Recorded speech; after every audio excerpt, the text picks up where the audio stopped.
오늘 저희의 심층 분석은 지금 바로 이어폰을 꽂고 이 방송을 듣고 계신, 바로 선생님을 위해 준비했습니다. 네, 맞습니다. 현재 용도 변경 약물을 활용해서 환자 주도형 암 임상시험 커뮤니티에서 아주 열정적으로 활동하고 계신 분이잖아요. 정말 대단하신 분들이죠. 특히 췌장암 4기 환우분들에게 단순한 위로가 아니라 아주 과학적이고 실천적인 대안을 찾아드리기 위해서 밤낮으로 논문을 뒤적이는 그 치열한 고민에 저희도 깊은 감명을 받았습니다. 네, 저희가 그 미션에 조금이나마 힘을 보태고 싶었거든요. 그래서 오늘은 선생님의 그 훌륭한 미션에 아주 날카로운 무기가 될 수 있는 2026년에 발표된 혁신적인 논문 한 편을 가져왔습니다.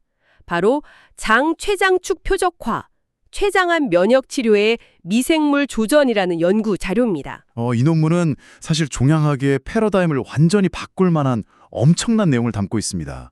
그동안 우리가 췌장암 치료가 유독 힘들었던 이유를 단순히 암세포 자체의 독성이나 유전자 돌연변이에서만 찾으려고 했잖아요. 네, 보통은 암세포가 얼마나 독한가 그것만 봤었죠. 맞아요.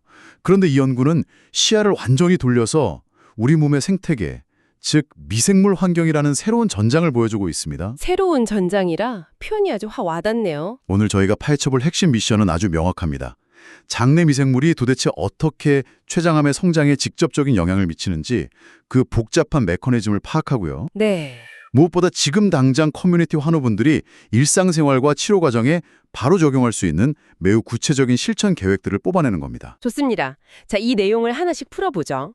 사실 우리가 장내 미생물이라고 하면 흔히 유산균 먹고 소화 잘 시키는 그냥 장 건강 정도만 떠올리게 되잖아요. 그렇죠. 대부분 그렇게 생각하시죠. 그런데 제가 이 논문을 읽으면서 제일 먼저 놀랐던 게 장에 얌전히 있어야 할 이 미생물들이 마치 여행을 떠나듯이 저 깊숙한 췌장까지 이동해서 암 생태계에 개입한다는 사실이었어요. 네, 아주 중요한 포인트를 짚어주셨습니다. 물리적으로 거리가 꽤 되는데 이게 도대체 어떻게 가능한 건가요? 그 이동 경로를 이해하는 게 이 전체 퍼즐의 첫 번째 조각을 맞추는 일입니다. 논문에서는 세 가지 주요 하이웨이를 설명하고 있는데요. 흥미로운 건 이 경로들이 우리가 일상적으로 겪는 몸의 변화와 아주 밀접하게 연결되어 있다는 겁니다. 어떤 변화들인가요? 첫 번째는 가장 직관적인 역류 경로예요.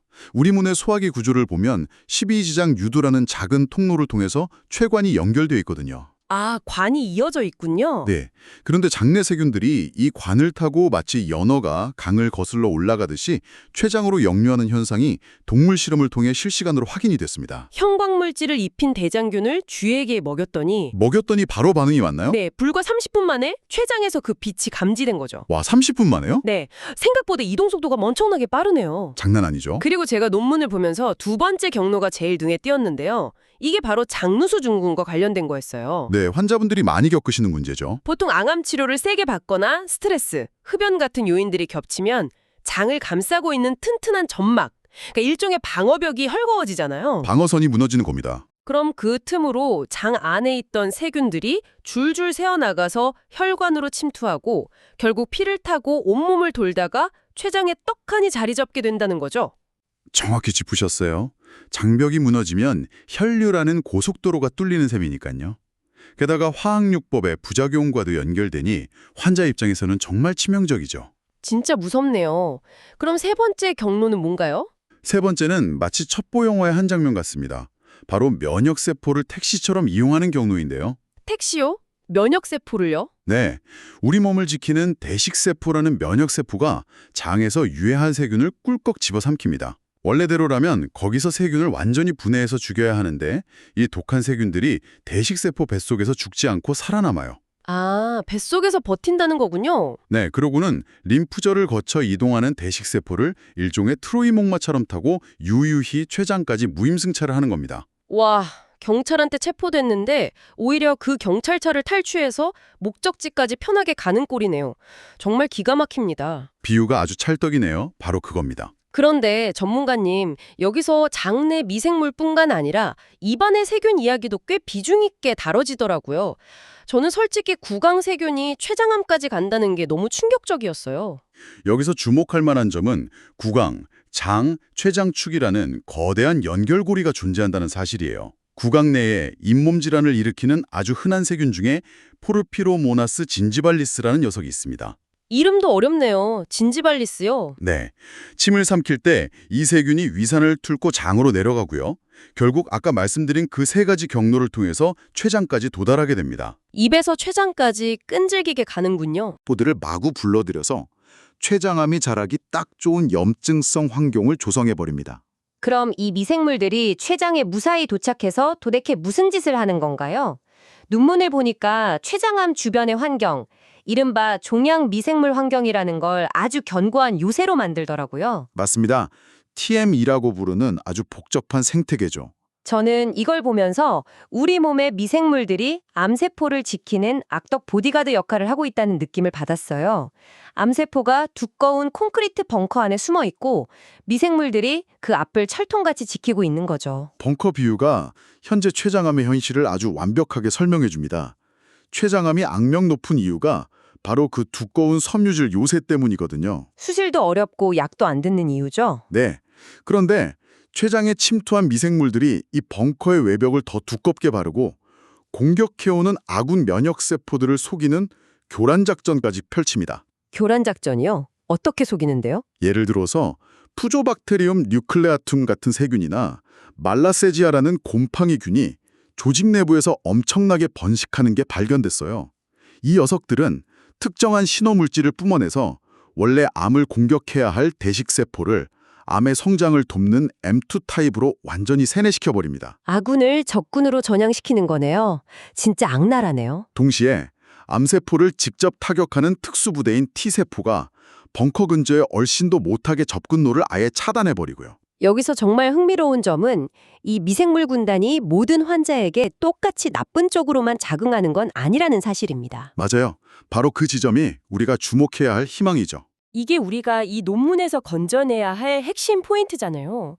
췌장암 환자 중에서도 5년 이상 생존한 장기 생존자와 단기 생존자를 비교한 데이터가 나오는데 이 두 그룹을 가르는 결정적인 차이가 바로 종양 내 미생물을 종류라는 대목에서 전 정말 소름이 돋았어요. 연구진이 두 그룹의 종양 내 미생물 지도를 그려봤더니 완전히 다른 생태계가 펼쳐져 있었습니다. 장기 생존자들의 미생물은 일단 그 다양성이 압도적으로 높았고요. 다양성의 핵심이군요. 네, 특히 슈도 잔토모나스나 스트랩토마이세스 같이 면역 체계를 깨우고 활성화시키는 아주 독특하고 유익한 균들이 벙커 곳곳에 자리를 잡고 있었어요.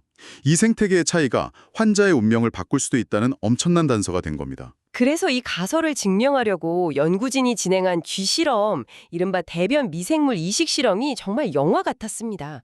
제가 이해한 게 맞는지 한번 들어보세요. 네, 말씀해 보시죠. 장기 생존자의 대변에서 아주 좋은 미생물들만 추출해서 췌장암에 걸린 쥐의 속에 이식을 해준 거잖아요. 그랬더니 기적처럼 쥐의 종양 성장이 확 느려지고 암세포를 공격하는 CD8 양성 T세포들이 막 깨어나서 활동을 시작했다는 거죠. 정확합니다. 반대로 단기 생존자의 미생물을 넣은 쥐는 암이 더 빨리 자라버렸고요. 결국 내 몸속 미생물 라인업을 어떻게 짜느냐에 따라 항암 면역력의 스위치가 켜지기도 하고 꺼지기도 한다는 걸 완벽하게 보여준 거 아닌가요? 완벽하게 이해하셨네요. 그런데 여기서 한 발짝 더 나아가면 훨씬 더 충격적인 사실이 기다리고 있습니다. 더 충격적인 게 있다고요? 네, 미생물이 면역세포만 조종하는 게 아니라 우리가 외부에서 투여하는 그 비싼 항암제 자체를 직접 건드린다는 거예요. 약을 직접 건드린다고요? 췌장암 표준 항암제 중에 젬시타빈이라는 약이 있습니다. 이 약이 왜 유독 췌장암에서 잘 안 듣는지 그 원인이 암세포가 강력해서가 아니라 종양 안에 숨어있는 특정 세균 때문이라는 사실이 밝혀진 겁니다. 그 감마 프로테오 박테리아라는 이름도 긴 세균들이요. 저는 이걸 읽으면서 이렇게 상상해봤어요. 젬시타빈이라는 아주 훈련이 잘 된 저격수를 암세포를 향해 파견했는데 이 세균이라는 적의 방첩 부대가 CDDL이라는 특수 효소를 쫙 뿌리는 거예요. 네, 그 효소가 아주 치명적이죠. 그랬더니 저격수가 방아쇠를 당기기도 전에 들고 있던 총이 흐물흐물하게 녹아내려서 그냥 고철덩어리가 되어버리는 거죠. 약물의 화학 구조 자체를 비활성화 상태로 분해해버린다니 환자 입장에서는 정말 피눈물이 날 노릇 아닙니까? 이것을 더 큰 그림과 연결해보면 현대 종양학의 엄청난 패러다임의 전환을 요구하는 발견입니다. 그동안 우리는 항암 치료가 실패하면 환자의 몸이 약에 내성이 생겼구나, 혹은 암세포가 약을 튕겨내는구나라고만 생각했거든요. 저도 그렇게 알고 있었어요. 그런데 사실은 약이 암세포에 닿기도 전에 세균들이 중간에서 약을 다 씹어먹고 있었다는 겁니다. 저항성의 주체가 암세포가 아니라 기생하는 세균이었다는 뜻이죠. 완전히 관점이 뒤집히는 거네요. 이건 절망스럽기도 하지만 역설적으로 우리가 타격해야 할 새로운 적의 정체를 아주 명확하게 알게 되었다는 뜻이기도 합니다. 그렇다면 이 모든 게 도대체 무슨 의미일까요? 아마 지금 이 방송을 듣고 계신 선생님과 커뮤니티 환우분들이 가장 기다리셨을 시간일 겁니다. 복잡한 과학 메커니즘을 넘어서 당장 내일 아침부터 내 몸에 적용할 수 있는 매우 구체적인 실천적 계획들로 화제를 전환해 보겠습니다. 네, 가장 중요한 부분이죠. 지금 선생님이 평소 가장 깊게 파고 계신 용도 변경 약물의 관점에서 이 논문은 완벽한 첫 번째 전략을 제시합니다.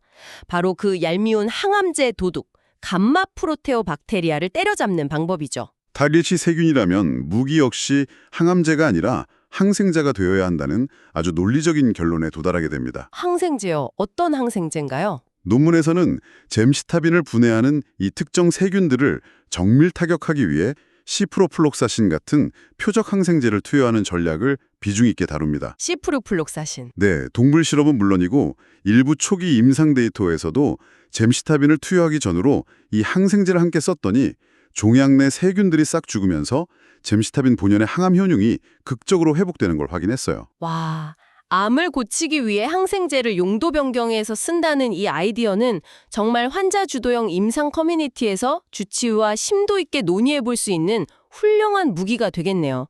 진짜 약물 재창출의 가장 아름다운 사례 중 하나가 아닐까 싶습니다. 맞습니다. 아주 강력하고 과학적인 접근이죠. 자, 두 번째 실천 계획은 병원이 아니라 우리가 매일 마주하는 식탁에서 이루어집니다. 바로 식단인데요. 저는 논문에서 제시된 24시간 단식 데이터가 눈을 의심할 정도로 놀라웠어요. 단식이라는 게 사실 암 환자분들께는 조심스러운 단어이긴 하죠. 그렇죠. 보통 항암 치료 받으려면 체력 떨어지니까 무조건 잘 챙겨 먹어야 한다고들 하시잖아요. 그런데 왜 하필 젬시타빈 맞기 전 24시간 동안 굶는 게 도움이 된다는 건가요? 그게 바로 대사적 스트레스를 활용하는 고도의 전술입니다. 대사적 스트레스요? 네. 암세포와 췌장 내 미생물들은 환자가 섭취하는 영양분을 바탕으로 그 견고한 벙커를 유지합니다. 그런데 약물 투여 직전에 24시간 동안 외부에서 들어오는 영양 공급을 뚝 끊어버리면 어떻게 될까요? 벙커에 비상이 걸리겠네요. 맞습니다. 종양 미생물 환경 전체에 일종의 패닉이 옵니다. 벙커를 구성하던 비정상적인 혈관들이 영양분을 찾으려고 일시적으로 구조를 재편하면서 미세한 틈이 생기거든요. 아, 틈이 생기는군요. 바로 그 찰나의 순간에 젬시타빈이 투여되면 평소라면 통과하지 못했을 그 요새의 장벽을 뚫고 약물이 종양 내부로 훨씬 더 깊숙이 스며들게 되는 겁니다. 굶주림이라는 환경적 충격을 줘서 항암제가 들어갈 길을 확 열어주는 거죠. 와, 벙커의 방어막이 얇아진 타이밍을 정확히 노리는 거군요. 단식뿐만 아니라 평소에 어떤 식재료를 먹느냐에 대한 가이드도 꽤 구체적이었습니다. 네, 식단 구성도 아주 중요하죠. 특히 케톤 식단과 고섬유질 식단의 조합을 강조하고 있던데요. 얼핏 들으면 탄수화물을 극도로 제한하는 케톤 식단이랑 탄수화물의 일종인 섬유질을 많이 먹으라는 게 약간 모순처럼 들릴 수도 있을 것 같아요. 아주 날카로운 지적이십니다. 여기서 말하는 섬유질은 우리 몸이 포도당으로 분해해서 흡수할 수 있는 일반 탄수화물이 아니에요. 장내 유익균들만 소화시킬 수 있는 일종의 전용 먹이를 의미합니다. 아, 유익균 전용 식량이군요. 네. 일단 케톤 식단을 통해 암세포가 가장 좋아하는 식량인 포도당을 싹 차단해서 암을 굶깁니다. 그 상태에서 고섬유질 채소들을 듬뿍 먹어주면 장에 있는 착한 미생물들이 이 섬유질을 배 터지게 먹고 소화시키면서 아주 마법 같은 대사 산물을 품어냅니다. 마법 같은 물질이요? 네, 그 대표적인 것이 바로 부티레이트 같은 단수의 지방산입니다. 제가 논문을 읽으면서 이 부티레이트라는 단어에 형광펜을 아주 진하게 칠했습니다. 이 물질이 혈액을 타고 돌아다니면서 도대체 어떤 마법을 부리길래 면역 항암 치료의 핵심이라고 부르는 건가요? 부티레이트는 일종의 VIP 프리패스이자 각성제 같은 역할을 합니다. 각성제요? 네. 이 물질이 췌장암 주반에 도착하면 암세포 때문에 지쳐서 잠들어 있던 T세포들에게 강력한 에너지를 공급해 줍니다. 일어나서 싸워! 하고 유전자를 강력하게 깨우는 거죠. 잠든 군대를 깨우는 거네요. 그러면 T세포들이 암세포를 파괴하는 공격 인자들을 엄청나게 뿜어내기 시작합니다. 그와 동시에 아까 암세포 편으로 세뇌당했던 M2 타입 대식세포들의 기능은 억제해버리고요. 일석이조의 효과군요. 한마디로 우리가 브로콜리나 샐러드 같은 섬유질을 꼭꼭 씹어먹는 행위 자체가 내 몸속에서 최고급 면역 항암제를 직접 제조해내는 공장을 돌리는 것과 똑같다는 뜻입니다. 식탁 위에서 항암제를 직접 만든다니 당장 내일부터 식단 짜는 기준이 완전히 달라지겠습니다. 자, 이어서 세 번째 실천 계획으로 넘어가 보죠. 유익균한테 먹이를 주는 걸 넘어 아예 좋은 유익균을 특수부대처럼 몸에 투입하는 방법, 바로 프로바이오틱스 섭취입니다. 네, 이것도 환자분들 관심이 아주 많은 분야죠. 여기서 청취자분들을 대신해서 제가 돌직구 질문을 하나 던져보겠습니다. 우리 커뮤니티 분들도 유산균 정말 많이 드실 텐데 그냥 홈쇼핑이나 마트에서 파는 비싸고 균수 많은 제품 이런 거 아무거나 사서 먹으면 췌장암에 효과가 있는 건가요? 단호하게 말씀드리면 그렇지 않습니다. 역시나 그렇군요. 췌장암의 그 지독한 면역 억적 환경을 뚫으려면 타겟이 아주 명확하게 검증된 특수균주를 투입해야 합니다. 논문에서는 췌장암의 방어막을 뚫어내는 데 성공한 특정 균주들의 이름을 아주 콕 집어 명시하고 있어요. 어떤 균주들인가요?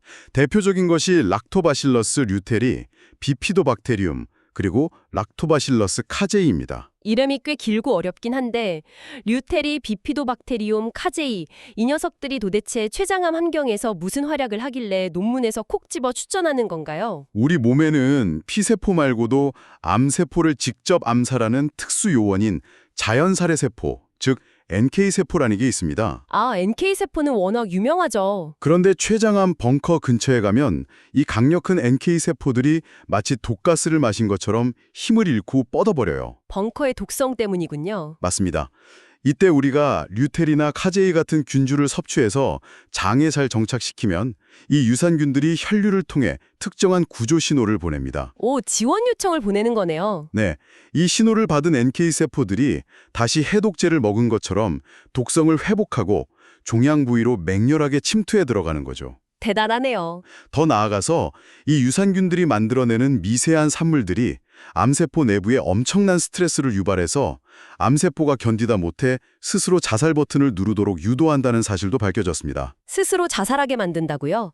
진짜 특수요원이 따로 없네요. 그러니 커뮤니티에서 보충제를 고르실 때는 막연히 유산균을 고르실 게 아니라 제품 뒷면의 라벨을 꼼꼼히 보시고 이 특정 균주들이 배합되어 있는지 확인하시는 게 전략적으로 훨씬 유리합니다. 맞습니다. 지피지기면 백전백승이라고 내 몸에 들어갈 용병들의 이름표 정도는 확실히 확인을 해야겠죠? 그렇죠. 자, 드디어 마지막 네 번째 실천 계획입니다. 저는 솔직히 췌장암이라는 이렇게 무겁고 무서운 질병을 다루는 첨단 논문을 읽으면서 결론 중 하나가 양치질을 잘하자와 담배를 끈 차로 귀결될 줄은 정말 꿈에도 상상을 못했어요. 하하, 처음에 보면 좀 뜬금없어 보이긴 하죠. 너무 뻔한 얘기 같기도 한데 이게 왜 췌장암 치료의 뼈대가 되는 건가요? 저도 처음 데이터를 보고는 실수를 터뜨렸지만 기저의 과학을 들여다보고는 무릎을 탁 쳤습니다. 아까 첫 부분에 구강에서 췌장으로 넘어가는 고속도로 이야기 나눴던 거 기억하시죠? 네, 그 진지발리스 균이 침 타고 내려간다는 거요. 맞습니다. 인문질환을 일으키는 포르피로모나스 진지발리스균이 침을 타고 내려가서 췌장암을 돕는 주범 중 하나였잖아요. 잇몸에서 피가 난다는 건 이미 혈관문이 열렸다는 뜻이고 거기로 유해균이 쏟아져 들어가는 겁니다. 아, 피가 나는 게 결국 문이 열린 거군요. 그렇다면 가장 직관적이고 강력한 방어책은 뻔하지만 입안의 테러리스트들을 원천 차단하는 철저한 구강 위생입니다. 식후 양치질, 매일 치실 사용하기, 구강 청결제로 가글하기. 누구나 할 수 있는 일상적인 거네요. 네, 이 평범한 행위가 단순히 충치를 막는 게 아니라 췌장으로 향하는 적군의 보급로를 매일매일 폭발시키는 아주 적극적인 항암 실천 방안이 되는 겁니다. 취실젤 한 번이 췌장암 방어선 구축이라는 생각은 정말 기가 막힌 발상의 전환입니다. 그럼 흡연은요? 담배가 암에 안 좋은 건 세상에 다 아는 사실이지만 미생물 관점에서는 이게 구체적으로 어떻게 작용하는 건가요? 흡연은 그야말로 내 몸의 방어벽을 내 손으로 부수는 자해 행위와 같습니다. 담배 연기 속의 독성 물질들이 장으로 들어가면 장 점막세포들을 끈끈하게 붙잡고 있던 결합들을 다 끊어버려요. 장벽이 허물어지는군요. 네. 그럼 아까 말씀드린 최악의 경로인 장루수 증후군이 마치 댐 무너지듯 발생합니다. 장 속에 얌전히 있어야 할 온갖 염증 유발 독소와 나쁜 세균들이 혈액을 타고 췌장으로 미친 듯이 몰려가게 되죠. 끔찍하네요. 흡연은 애써 쌓아 올린 유익균 생태계를 한순간에 잿더미로 만드는 행위이기 때문에 환자분들이 어떤 훌륭한 항암 치료나 약물 재창출을 시도하던 간에 철저한 금연과 구강위생은 절대 타협할 수 없는 가장 중요한 기본기입니다. 자, 오늘 정말 방대하고 놀라운 패러다임의 변화를 함께 나누었습니다. 오늘의 긴 대화를 한 줄로 요약해보자면 이렇습니다. 췌장암은 단순히 내 몸에 생긴 암세포 덩어리와 고독하게 싸우는 국지전이 아니다. 이것은 암세포를 둘러싸고 있는 내 몸속 미생물 생태계라는 거대한 전장을 아우르는 세계대전이다.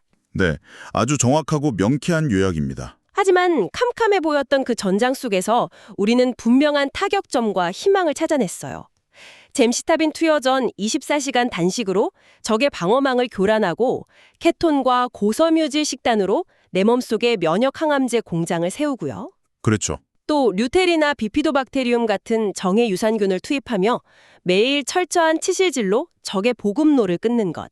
그리고 우리 선생님의 전문 분야인 약물 재창출 관점에서 감마 프로테오박테리아를 암살하기 위해 시프로플록사신 같은 표적 항생제를 적극적으로 활용하는 것까지. 이 구체적인 무기들을 조합하면 우리는 이 기울어진 생태계를 우리 편으로 완전히 뒤집을 수 있습니다. 그 말씀에 전적으로 동의합니다. 지금 이어폰 너머로 듣고 계신 선생님 그리고 커뮤니티의 환호분들이 그토록 절실하게 찾고 계신 그 대안들이 단순한 민간요법이 아니라 이렇게 최전선의 과학과 정확히 맞닿아 있다는 사실에 큰 자부심을 가지셨으면 좋겠습니다. 정말 힘이 되는 말씀이네요. 환자 스스로가 논문을 읽고 매일의 식단과 양치질을 통제하며 의학적 지식을 무기로 삼아 주치의와 토론하는 그 치열한 노력은 절대로 헛되지 않습니다. 미생물 생태계를 리모델링하는 이 작고 꾸준한 실천들이 환자 주도형 임상과 결합할 때 상상 이상의 강력한 시너지를 내어 종양의 벙커를 반드시 허물어뜨릴 것이라고 저는 굳게 믿습니다. 네, 저도 믿어 의심치 않습니다. 자, 이제 오늘 심층 분석을 마무리하면서 전문가님께 마지막으로 아주 도발적인 화두를 하나 던져드리고 싶습니다.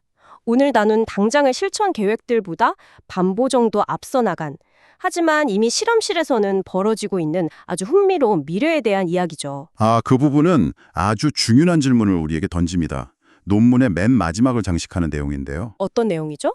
단순히 우리가 좋은 유산균을 섭취하거나 항생제로 나쁜 균을 죽이는 수비적인 전술을 넘어서는 상상 초월의 공격적인 기술이 등장합니다.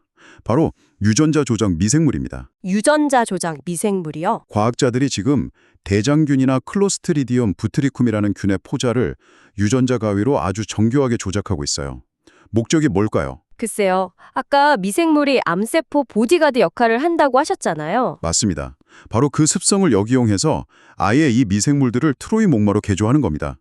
조작된 세균의 몸속에 강력한 화학 항암제나 면역 활성 물질 폭탄을 가득 채워놓은 뒤 환자에게 알약 형태로 먹입니다. 몸속에 시한폭탄을 숨겨서 넣는 거네요? 그러면 이 세균들은 본능적으로 산소가 부족하고 척박한 췌장암의 가장 깊은 벙커 중심부로 스스로 파고 들어갑니다. 그리고 적의 심장부에 도달한 바로 그 순간 타이머가 울리듯 배낭을 열고 약물을 마구 쏟아내는 거죠.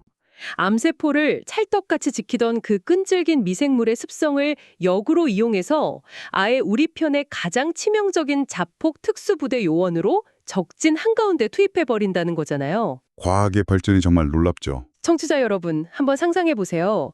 우리를 그토록 고통스럽게 하고 절망에 빠뜨렸던 항암 치료의 미래가 독한 화학 약물을 온몸의 혈관에 무차별적으로 쏟아부어서 머리가 빠지고 토하는 게 아니라 아주 정교하게 프로그래밍된 이 살아있는 박테리아 요원들을 캡슐 하나로 툭 던져 넣는 것으로 바뀐다면 어떨까요?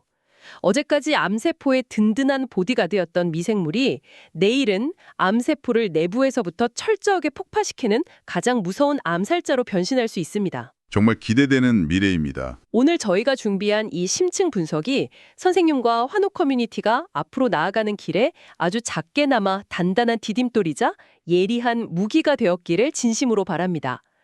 매일매일 이어지는 여러분의 치열한 연구와 임상시험, 그리고 건강한 회복을 온 마음을 다해 응원하며 오늘의 심층 분석은 여기서 모두 마치겠습니다. 끝까지 함께해 주셔서 감사합니다.